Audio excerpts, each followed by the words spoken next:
Well, hello, Athens. I'm Jane Penwell, and this is Kaleidoscope. And here with me is Nan Michael, and we are here today for your entertainment. And education. And education, right? And we're going to show you some videos and talk about some things and just give you a little kaleidoscope of what's going on in Athens County. You know how you twist a little thing and the kaleidoscope and it all jumbles up? Well, we're good at that. We're good at the jumbled up part. I wanted to ask you, Jane, are your feelings easily hurt? No, I never am. No? No. Well, then can I give you a little feedback on your last footage? Oh, I know it wasn't any good. Yeah, you wouldn't hurt my feelings by telling me that. I had thought I had my camera, and I didn't, so I took it on my cell phone, and I knew it wasn't any good. And half of it was 90-degree angles. And this lady will not get up close. You know, you wouldn't know she's shy, but whenever she videotapes at a public thing, she gets way in the back. Well, and we couldn't hardly hear that music even. Oh, really? I thought the music, when I played it, the music sounded good. You know, I knew the video was no good. But on my computer, when I played it, it was loud and good and clear. So I apologize, Athens. I did my best. I tried. If I'd had my camera, everything would have been okay. But well, you know what? This was a good week, I guess. The best thing that happened this week was that the Pope excommunicated the mafia. So do you think that's pretty good? You think that's the best thing that happened this week? Well, okay. I like the Pope, so I'll go along with that. So do you have a question for me? You were going to come and have a question for me, and I was going to have a question for you. Oh, that's right. Well, you can go first. Since I opened the show, you can go first. How's that? Oh, okay. Do you know who was fired on the air, on the radio, by his boss a number of years ago? On the radio. On the radio? No, I don't. Okay, it was one of the little Godfreys. Oh. Huh. Julius LaRosa. Oh, Julius LaRosa. He was fired on the air? Yes. My And grandmother loved him. the next question was, why was he fired? And I'd never known until I looked up the answer to get you with. Oh, good. But you got me all right, because I haven't got a clue. Why was he fired? Godfrey had some rules that all of his staff members had to take ballet lessons. I wish I could have seen that. Mandatory ballet lessons. And LaRosa thought that dance lessons were effeminate, and he declined to participate. And Godfrey also had a rule that none of his entertainers could have their own management staff. Huh. And LaRosa decided that he wanted his own management staff. So on October the 19th, 1953, Godfrey decided to fire him. And there were two aspects of the firing that were unusual.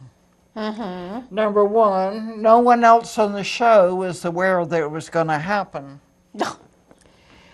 And the firing was conducted on the air. Godfrey waited until, well, this says the television portion of the show had concluded. I guess 1953, they were on both radio and television at the same time. And he said after everything was over except the last part of the show, he invited La Rosa to sing Manhattan, which was a number La Rosa performed on his initial appearance on the show. And when the song was over, Godfrey announced that this was La Rosa's swan song on the show. And evidently, La Rosa didn't know what swan song meant. But he added that La Rosa would now be his own star. And there was a huge backlash amongst members of the viewing audience.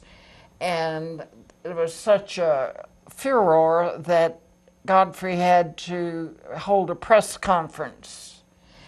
And he remarked during the press conference that La Rosa was fired because he had lost his humility. In which case, Godfrey should have fired himself.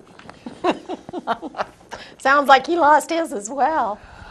I didn't realize he was such a nasty guy. Well, I barely remember. I just remember my grandmother watching Arthur Godfrey show. I loved Arthur Godfrey and all the little Godfreys and Lonely Little Petunia and an Onion Patch and Put Your Shoes On, Lucy, and all those wonderful songs. So I had read about it, but I wasn't watching the program when it happened, and I never knew why he got fired. But I mean, if he wouldn't take ballet lessons. Oh. Well, he was a big Italian hunk. I can see why he would thought that was ridiculous for him to take. Well, whatever happened to him anyway? He kind of disappeared. Well, he went on and had a medium career, but Arthur Godfrey's popularity went way down. Yeah. Kind of like Jack Parr, remember? It's come something kind of similar after he had his rant and rave. What happened to him? Well, he ranted and raved, and I can't remember what it was about, but I wish I could. I wish I'd never said it now because I can't remember what it was about. But he had a big rant on some issue, and the viewing audience turned on him. And eventually, he lost his show. Not immediately, but, eventually he lost his show. And I think there's a lesson there because these guys just get too big for their boots. They're, like Arthur Godfrey is in charge of the Arthur Godfrey show. Jack Parr's in charge of the Jack Parr show. Your name's up there. You really feel like it's yours and you can do what you like, and you really can't. Well, Piers Morgan. Oh, yeah. Mm-hmm. You know why he got dropped? Well, there you go again. He always. Do you know why he dropped? No. He was pushing the gun issue too much. He was really concerned about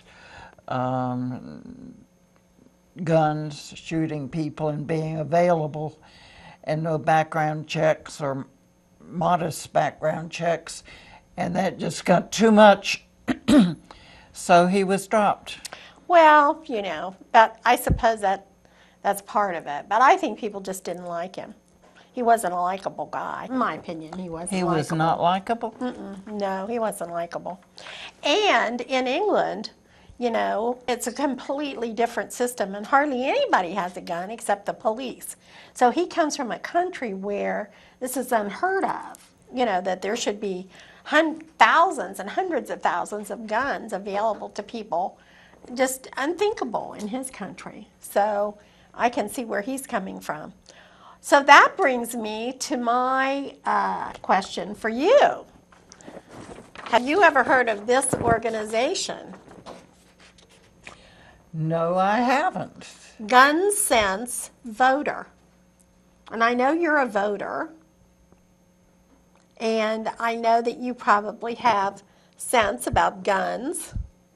So, I have sense or concerns? Well, however you want to put it. Both? Yeah, both. However you want to put it. So, this is an organization that is being supported by the father of the boy who was shot in California by his classmate. The kid that got guns and drove around the town, and shot people at random. Oh, This boy's father he is, spoke on TV, yeah. and he's sponsoring this organization. And if you're interested, you can sign the pledge by going to www.gunsensevoter.org. Okay, And- gun sense a voter. Now let's see, is there a space between them? No, that's all one word. Oh, there it is. Gun www. Period. Gun sense, capital G, capital S, sense voter, capital V, voter.org. Okay. And when you go to that website, they have a questionnaire that they want every member of Congress to answer. And it's really an interesting questionnaire, and you can take it yourself. And it would really give a lot of insight if every member of Congress would take it into their attitude towards guns and gun safety. And I myself grew up in a place where people had guns. We never thought a thing of it. Everybody had a shotgun, But that doesn't mean that I think that people should be carrying shotguns around with them, or handguns, or anything else. Or AKA whatever's into Yes, target. exactly. The guns that we had, we used for hunting, and, my dad chased groundhogs with them, stuff like that. Oh. Yeah, well, he hated groundhogs, what can I say? But now, we live in an entirely different world than I grew up in. I grew up out in the country. People came down in the woods behind our house and hunted rabbits, coons, whatever they could find.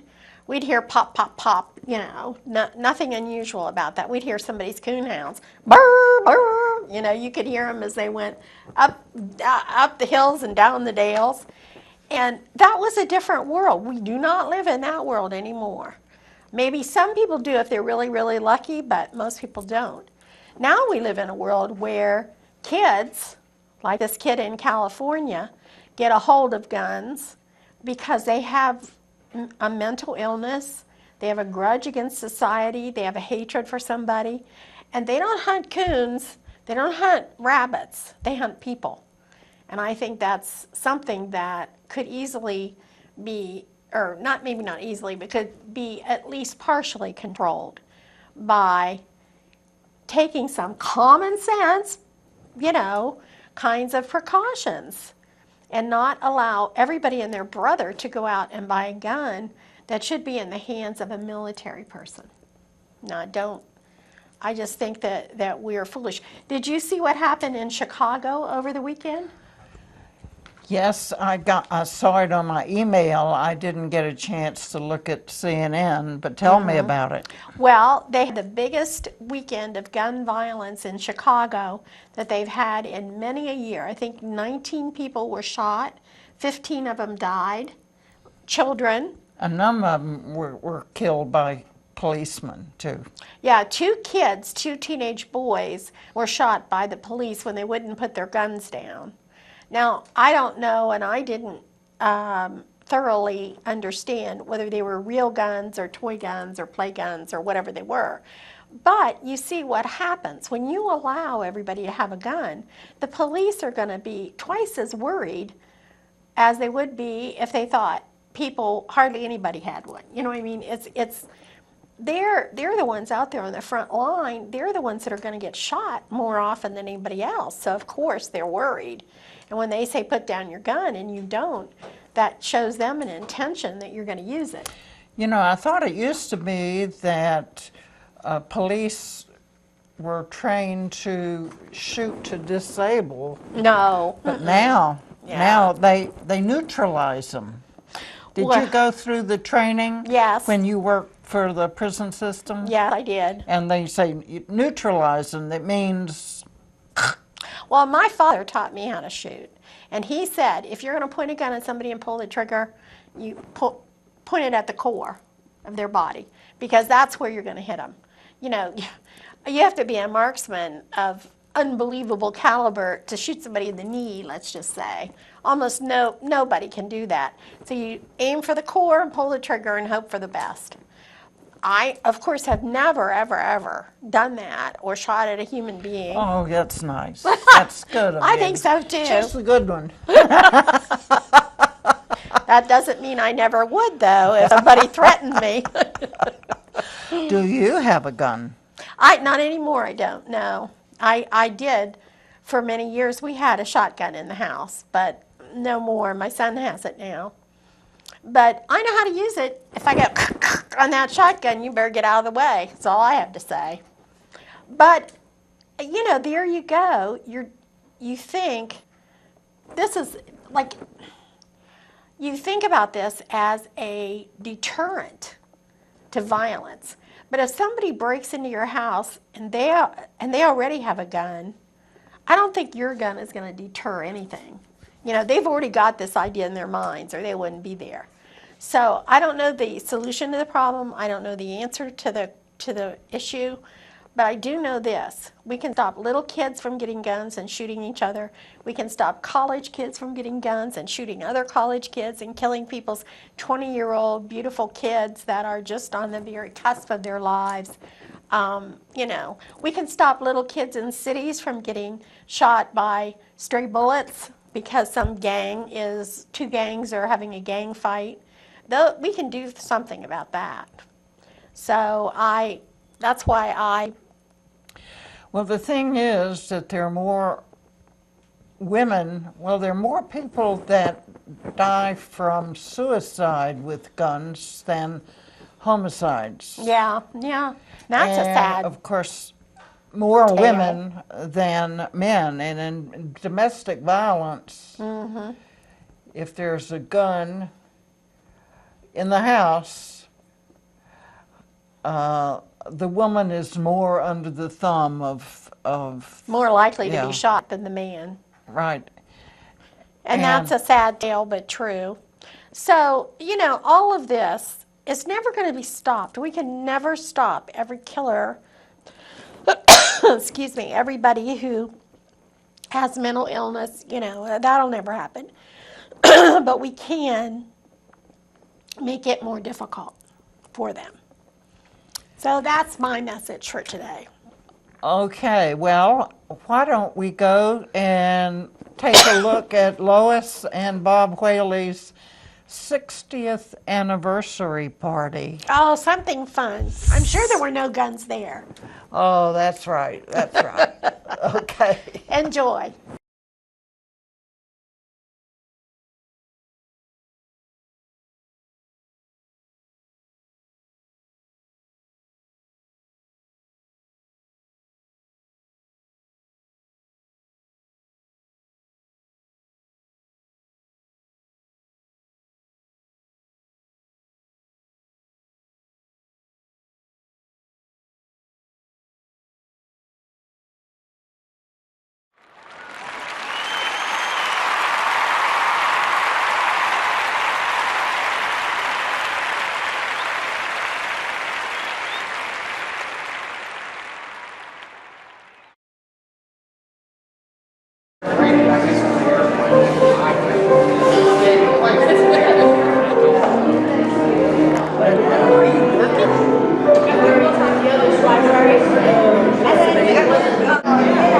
I can't remember what that was.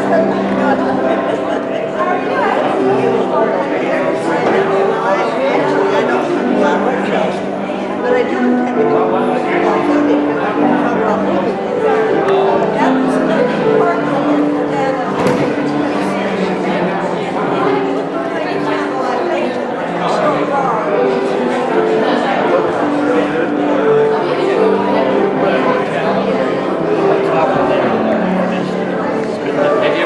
I don't know that there is a what is it? Carson City. Have you ever been to Oakland? Yes, talking about Oakland, Arizona. No, I haven't been. Okay, it's near Laughlin, Nevada, down in the southern part of it. Well, I've been to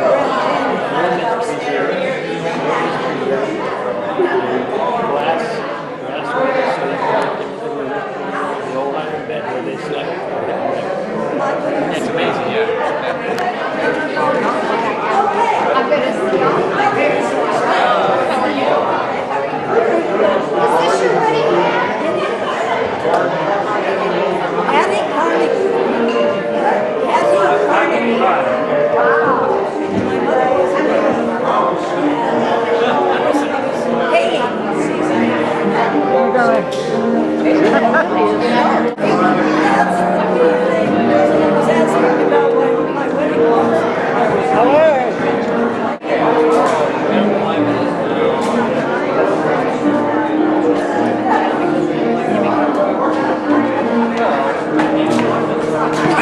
Happy anniversary. Thank you, Nan. And you have such a stylish hat.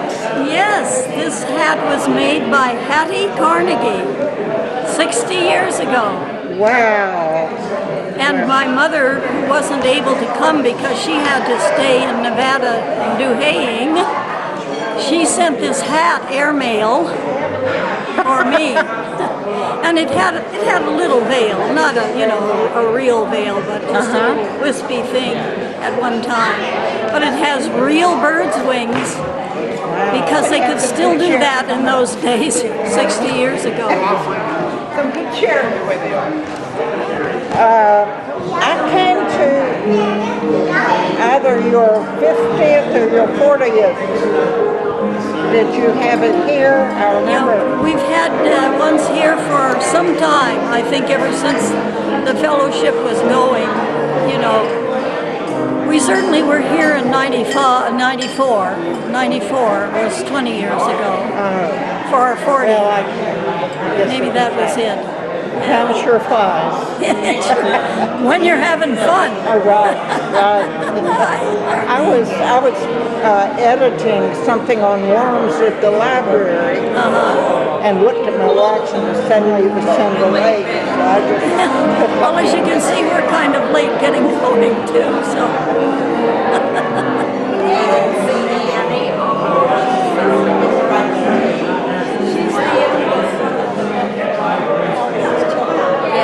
Only her 13 last year.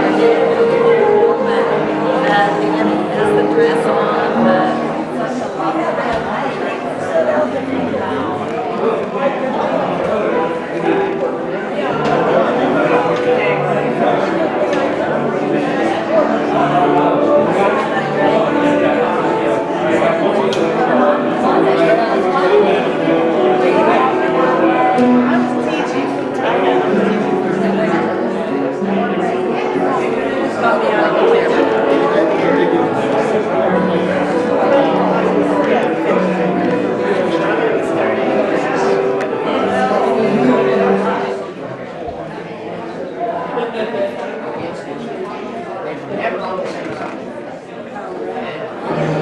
Who does your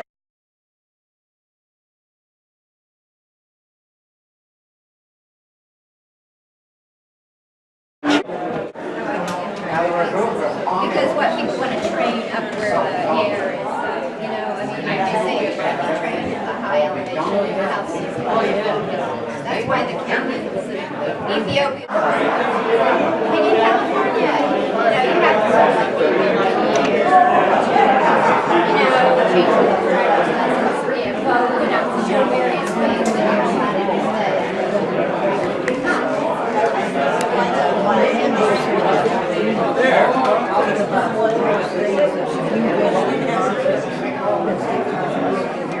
That makes more sense. Yeah, they should have something like that. I think it's just that in California, you came illegally and you're not a citizen, you get in-state action, but Americans have to pay out of state.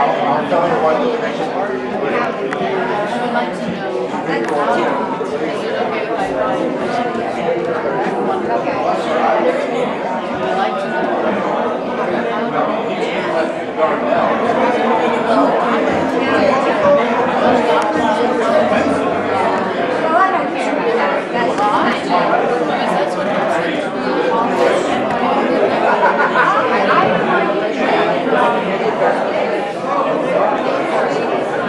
Like I say, the fact that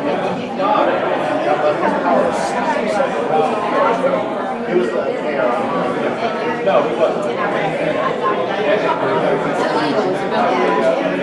Yeah.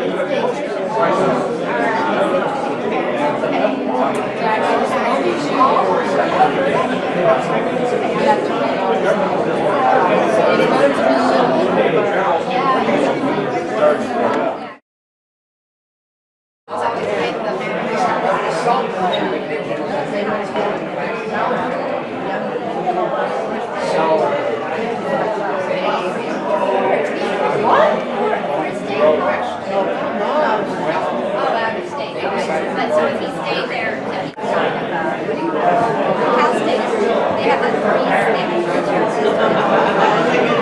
Cal State,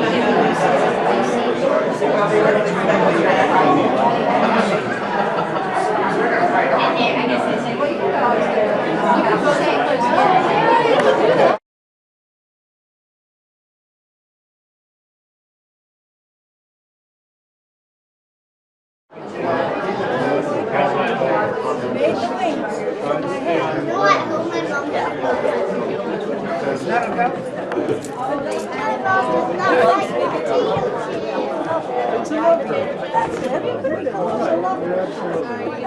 Did she tell you where she got it? Your mother gave it. That's right. In 1950. Season in Nevada.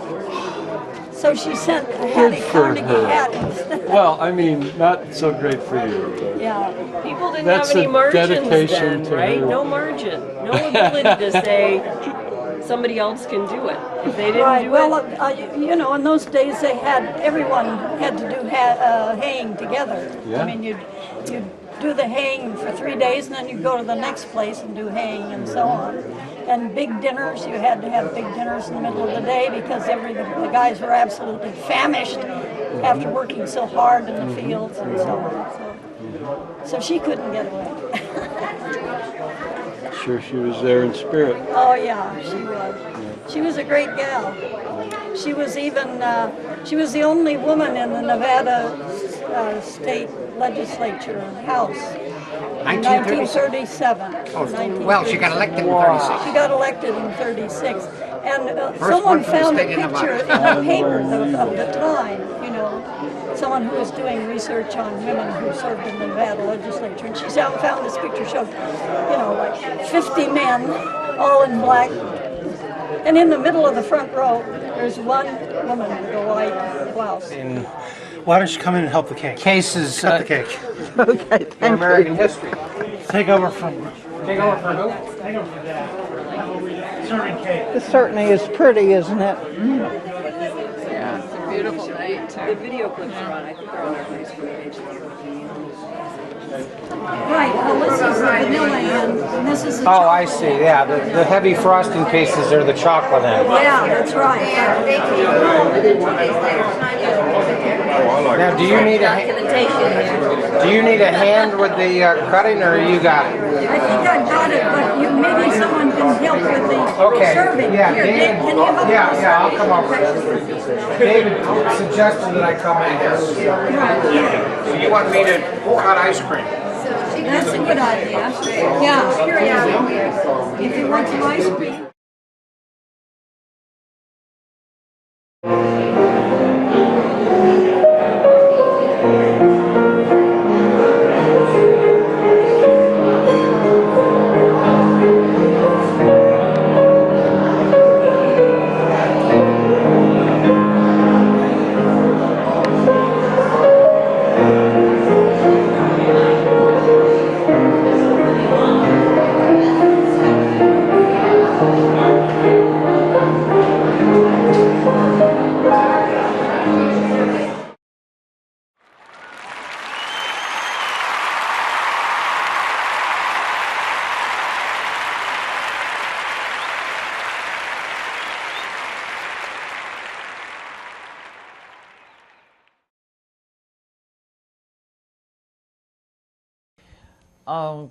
Lois and Bob make such a cute couple, and one of the stills that I showed was from years ago, and it's just 60 years married. It's not 60 years old, it's 60 years married. That's It's quite amazing. an accomplishment. It surely is. And, well, I wanted to say something about what I suspect. Now, I can make up stories based on very few facts, but this is one of the stories that I've made up, is that after the young man who was going to kill everyone in his family and blow up the junior high school was picked up and said that he was going to do it so he could be infamous. Oh, yeah, I remember. And there's not been a drop about him anywhere on C&E. And there hasn't been a drop about any other shootings. I think either the head of CNN or Wolf's Blitzer or somebody decided they were going to quit giving so much publicity to these school shootings or whatever, because I was really wanting to see what kind of guy was planning for maybe years to kill his own family. How hard that must be for his parents. Oh, yeah, I can't imagine. And I think he had a brother and a sister or some other family member that he was going to kill too. But I thought, here's another miscarriage of justice. Uh-oh. Okay? An ex-Goldman Sachs trader Uh-oh. is suing the investment bank because it awarded him a discretionary bonus of only $8.25 million. Too bad they didn't get $8.25, period. That was almost $5 million less than he had told his mother he was going to get. Oh, well. Doesn't your heart bleed for the poor little soul? Only $8.25 million. Everything's relative, you know. To us, that's a fortune. Evidently, to him, that's chump change. I couldn't care less. I hope he takes his $8.25 million and blows it immediately and is penniless. That would be nice. I'd like to see that. Blows it on what? Oh, wine, women, and song, you know, and he's penniless. You think he should have a ball with it? I think he should spend it all and not save a cent of it and be penniless for a while, like other people are. I'd like to see him homeless on the streets of Manhattan myself, but, you know, that's never going to happen. I'm sure his parents, if he told his mother about his $8.25 million, or what would he have said it was, $13.25 million, I'm sure his mother would take care of him if he lost his money. So... Well, we don't want to seem bitter here, and so I'll tell you something good that happened during Lois and Bob's show. Oh, good. I ran into Rick Whaley there. A relative. Yes, one of their sons. And he and Dave look somewhat similar, surprise, surprise. Yeah. But years ago, I interviewed Dick for an hour show on Kennedy's assassination because he is absolutely an expert on every angle, et cetera, et cetera. And I was able to corner him while I was wandering around with my video camera, videotaping people at Lois and Bob's party.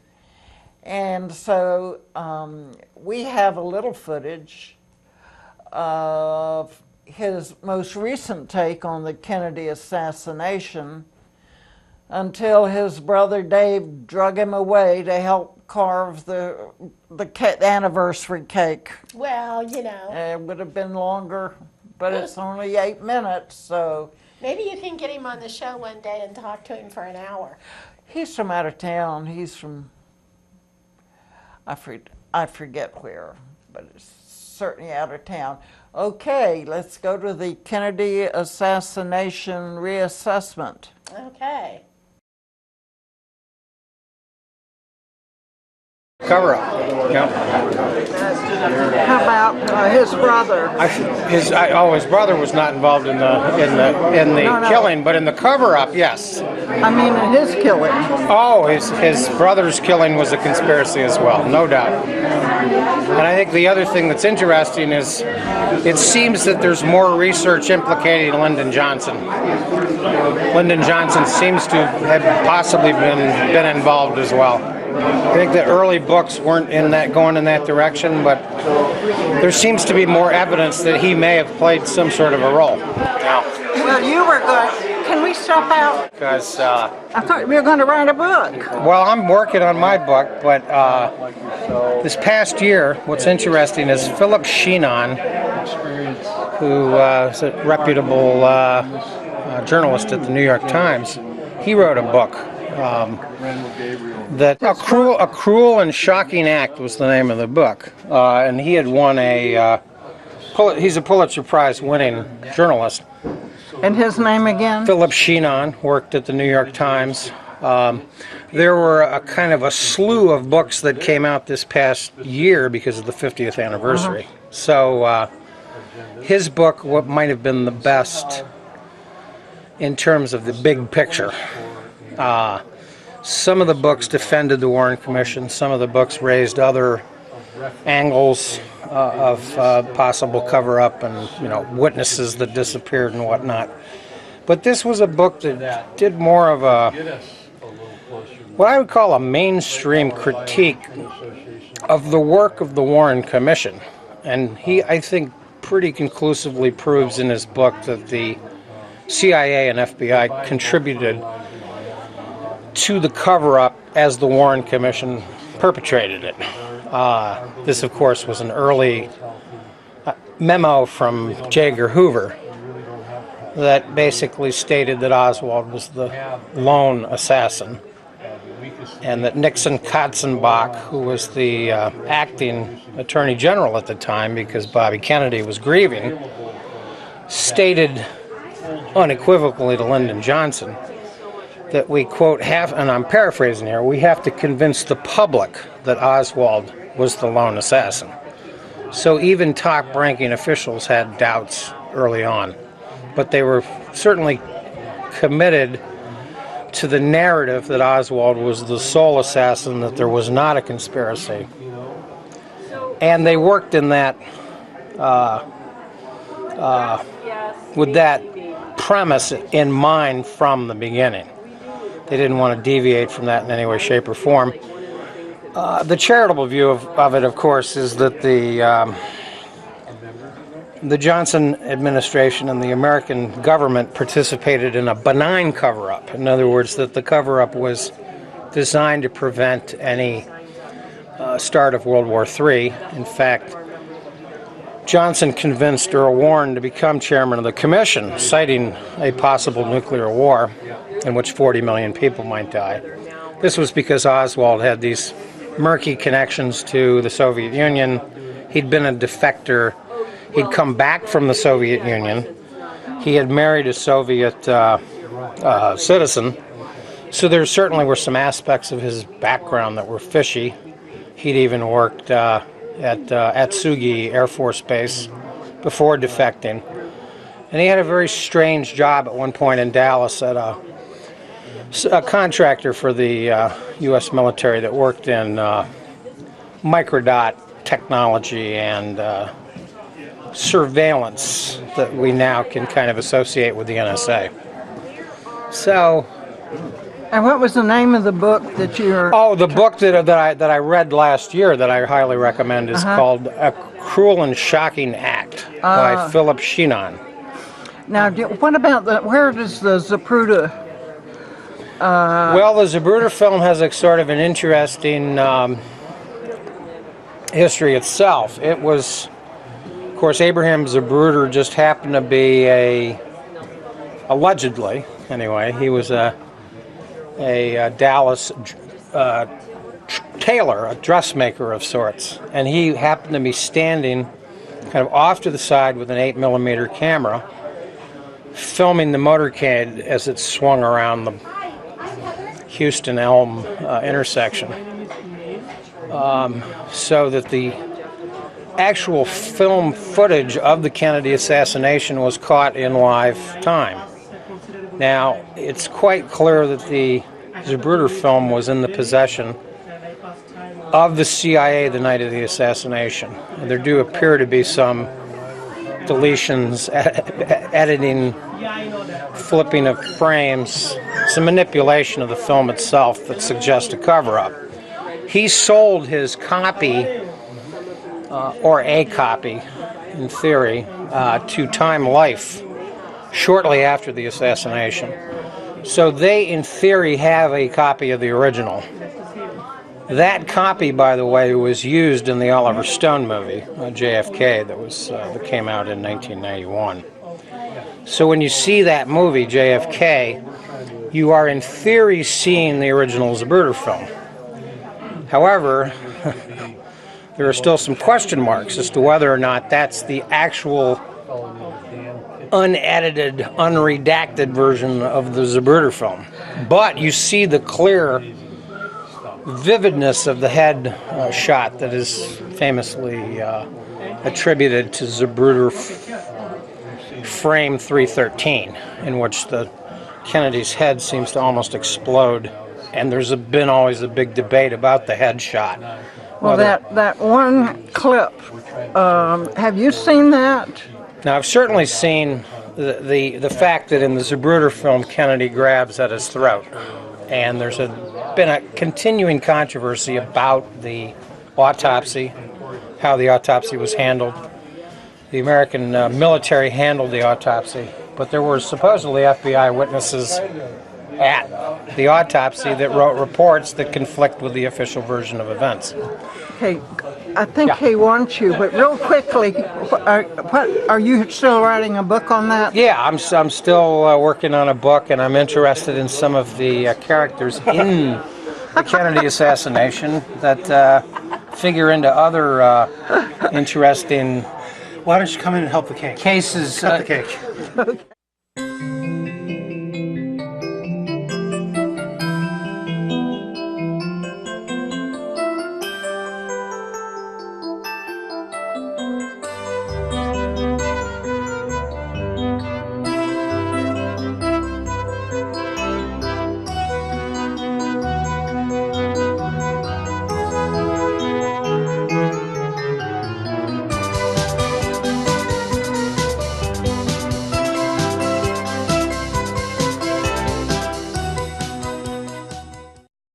Well, I've always been interested in Kennedy's assassination too, because I remember it so vividly.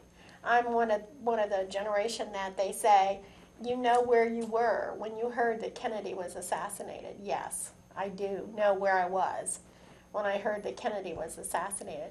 And I can still remember the feeling, because you've got to think, if you're too young to remember that, you've got to think that this was the first time in about almost 100 years that we had ever had anything like this happen. For me, during my youth, nothing like this ever happened. I mean, no president was ever assassinated. Nobody was assassinated. And then boom, boom, boom. Right. We had John F. Kennedy, Martin Luther King, Robert Kennedy. It just seemed to me like the world was coming apart. You know, I didn't even know this country that I lived in anymore. I remember seeing Oswald shot on TV as it happened. Mm-hmm. Yeah, I did too. Well, I think it was very interesting that Rick said that much of the cover-up he thought was benign in order to avoid World War III, because there were so many connections to Russia. Mm-hmm. And the Cubans. And we certainly did the opposite with 9/11. Stirred up a hornet's bunch of nest. stuff. Yeah. Well, you know, with the Kennedy assassination, as time went on, they kept saying finding that there was a link to the mafia and to Cuba and all these other outside groups that maybe wanted revenge on Kennedy, you know, for something that imagined or real, I don't know. But as far as I know, none of that has ever been proved. I'm no expert, believe me, I'm not. But as far as I know, none of that has ever been proved.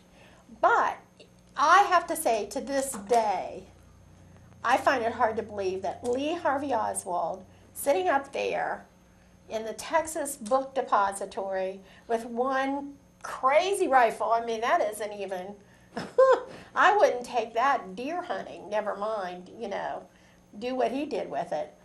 And it was, it was one of those ones that you had to do all this stuff. I just can't believe that he was alone. Yes, I believe he was the fall guy. And I believe he did probably take a shot. I believe in that. I believe that. But I still think there was somebody on the grassy knoll, and nobody will ever make me think otherwise. Well, we already admitted in an earlier show that we both thought that conspiracy theories were exciting. Yes, true. Along with UFOs and... Oh, I love all that alien stuff. Not that I believe in it, but I think it's fun to watch. No, I told you, I don't know if I said it on the show or not, but that more than 1,000 of UFO sightings had been made in the last year in Canada. I think it might have been Quebec, I forget which. Mm-hmm. And most of them were by policemen or pilots. I know, it's amazing. I love to watch those Ancient Aliens and UFO Hunters and those shows. Just what interests me about it is not that I believe that there's little green men, coming to Earth or anything. What I love to see about it is, if it seems to me that the incident they're talking about is unexplained, very few of them really are. Like there would be no other explanation. But the ones that really get me and that I can't think of anything to say about are the ones that pilots. Because I figure the pilots have been up there in the air, they've seen everything. And if they say, I don't know what that was, I believe them. I believe the pilots. Most people, it's probably swamp gas or I don't know what, but and those pilots are years and years and years in the air flying, and they see something mysterious. I think it probably is something mysterious. But that doesn't mean it's a UFO. They're... Well, it's unidentified and it's flying. Yeah, well, so. Okay, it's an unidentified... okay, doesn't mean it's an alien, let's say. It's a UFO, maybe. It's an unidentified flying object. But that doesn't mean I think it's an alien. Well, I really haven't heard any of the conspiracy theories about the missing, what is it, Flight 370, whatever. The Malaysian. Well, I think this is what I heard in just a little snippet. I heard that the Malaysians are blaming all this on the pilot. That now here's the conspiracy theory via the Malaysians, okay? I don't know what everybody else thinks, but they say that when they investigated his computer, they found that he was searching uninhabited islands in the far South Pacific that would be large enough to land on. So I thought that was pretty interesting, the pilot. So whether or not that actually happened, did you ever see, there was a TV series for several years called Lost? Yeah. So, it's kind of the Lost theory.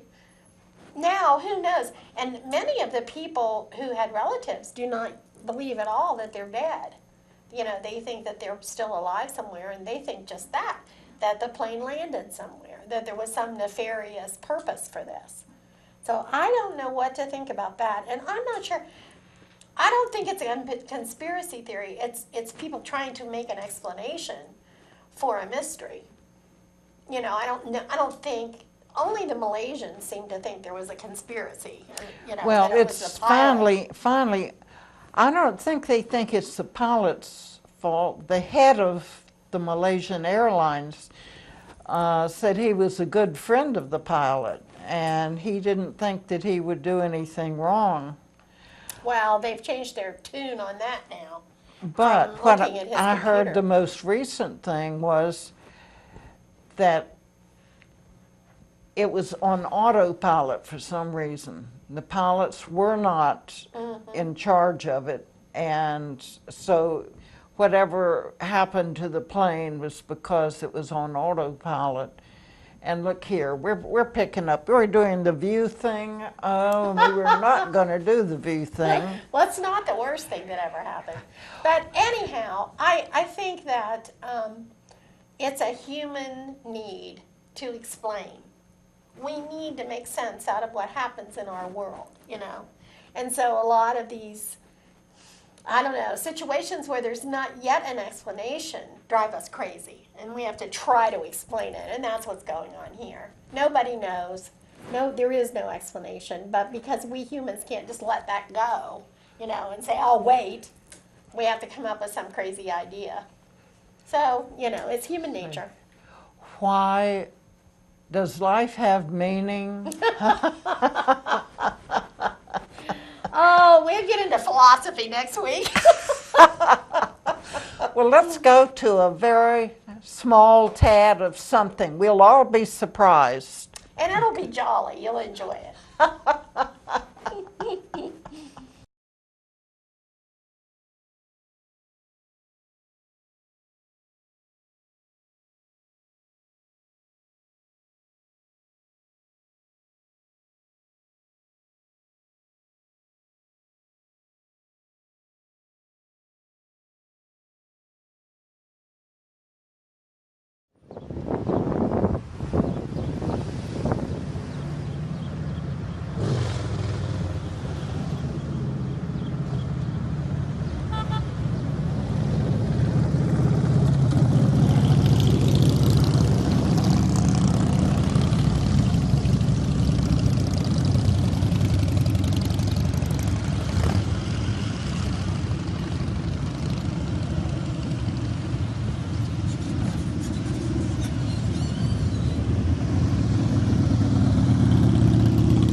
Well, happy 4th of July, Jane Penwell. Oh, happy belated 4th of July to you. Finally got your name right. Oh, You remember after the all very these first years. program? Yes, after all these I years. introduced you as Linda. Yes, where that came from. I've been called many things before, but never Linda. That was a new one for me. And Oh. on the air. On the So- air. Well, I had a happy 4th of July because my son and his family were down. But then on the other hand, I'm moving, and they were helping me move. So it was quite strenuous, and I'm still exhausted. So Well, I had a happy, uneventful 4th of July because Matt was nice enough to get the parade and the fireworks Oh. for us, and Great. I was able to relax with a good book. Thank you, Matt. And I think it's time to say so long until next week. Goodbye, Athens, and we'll be back next week with some more fascinating tidbits for you, some And- video, and who knows what else. It's a mystery. You'll have to tune in to see.